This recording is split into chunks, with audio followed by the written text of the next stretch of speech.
ঢাবিতে আওয়ামী লীগ নিষিদ্ধের দাবিতে বিক্ষোভ। ঢাকা বিশ্ববিদ্যালয় এলাকায় আওয়ামী লীগকে নিষিদ্ধের দাবিতে বিক্ষোভ মিছিল করেছে ইনকিলাব মঞ্চ নামের একটি সংগঠন। আজ শুক্রবার ২১শে মার্চ জুমার নামাজ শেষে বিশ্ববিদ্যালয়ের কেন্দ্রীয় মসজিদ থেকে মিছিলটি শুরু হয়। এ সময় বিক্ষোভকারীরা আমার সোনার বাংলায় আওয়ামী লীগের ঠাঁই নাই, আওয়ামী লীগের ঠিকানা এই বাংলায় হবে না ইত্যাদি নানা স্লোগান দিতে থাকেন। বিক্ষোভকারীরা বলেন, এই মাটিতে আওয়ামী লীগের রাজনীতি করার কোনো অধিকার নেই। অবিলম্বে গণহত্যার দায়ে দলটিকে নিষিদ্ধ করতে হবে। প্রসঙ্গত, গতকাল বৃহস্পতিবার দিবাগত মধ্যরাতে হাসনাত আব্দুল্লাহ নিজের ভেরিফাইড ফেসবুক পেজে আওয়ামী লীগ প্রসঙ্গে একটি পোস্ট দেন। তাতে তিনি লেখেন, আজকেও একটি চাপকে অস্বীকার করে আমি আবারও আপনাদের উপরেই ভরসা রাখতে চাই। এ পোস্ট দেওয়ার পর আমার কি হবে আমি জানি না। নানামুখী প্রেসারে আমাকে হয়তো পড়তে হবে, হয়তো বিপদেও পড়তে হতে পারে, কিন্তু আওয়ামী লীগ নিষিদ্ধের প্রশ্নে কোনো ধরনের আপোস করার সুযোগ নেই। তিনি আরও লেখেন, কিছুদিন আগে আমি আপনাদের বলেছিলাম যে রিফাইন্ড আওয়ামী লীগ নামে নতুন একটি ষড়যন্ত্র নিয়ে আসার পরিকল্পনা চলছে। এই পরিকল্পনা পুরোপুরি ভারতের সাবের হোসেন চৌধুরী, শিরিন শারমিন, তাপসকে সামনে রেখে এই পরিকল্পনা সাজানো হচ্ছে। আমি সহ আরও দুজনের কাছে ক্যান্টনমেন্ট থেকে এই পরিকল্পনা উপস্থাপন করা হয় ১১ই মার্চ দুপুর ২:৩০টায়। আমাদের প্রস্তাব দেয়া হয়, আসন সমঝোতার বিনিময়ে আমরা যেন এ প্রস্তাব মেনে নিই। আমাদের বলা হয়, এরই মধ্যে একাধিক রাজনৈতিক দলকেও এ প্রস্তাব দেয়া হয়েছে। তারা শর্তসাপেক্ষে আওয়ামী লীগ পুনর্বাসনে রাজি হয়েছে। একটি বিরোধী দল থাকার চেয়ে একটি দুর্বল আওয়ামী লীগ সহ একাধিক বিরোধী দল থাকা নাকি ভালো। ফলশ্রুতিতে আপনারা দেখবেন, গত ২ দিন গণমাধ্যমে আওয়ামী লীগের পক্ষে একাধিক রাজনীতিবিদ বয়ান দেয়া শুরু করেছেন। পোস্টে তিনি বলেন, আমাদের আরও বলা হয়, রিফাইন্ড আওয়ামী লীগ যাদের দিয়ে করা হবে তারা এপ্রিল-মে থেকে শেখ পরিবারের অপরাধ স্বীকার করবে, হাসিনাকে অস্বীকার করবে এবং তারা বঙ্গবন্ধুর আওয়ামী লীগ করবে, এমন প্রতিশ্রুতি নিয়ে জনগণের সামনে হাজির হবে।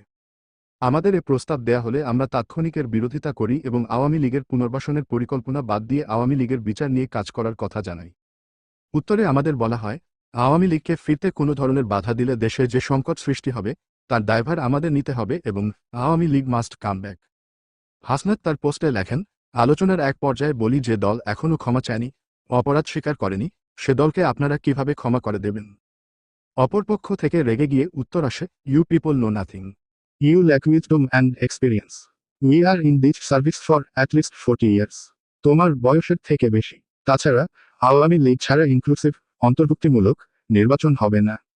তিনি আরও লেখেন, এর উত্তরে বলি, আওয়ামী লীগের সঙ্গে কোনো ইনক্লুসিভিটি হতে পারে না। আওয়ামী লীগে ফেরাতে হলে আমাদের লাশের ওপর দিয়ে ফেরাতে হবে। আওয়ামী লীগ ফেরানোর চেষ্টা হলে যে সংকট তৈরি হবে তার দায়ভার আপনাদের নিতে হবে।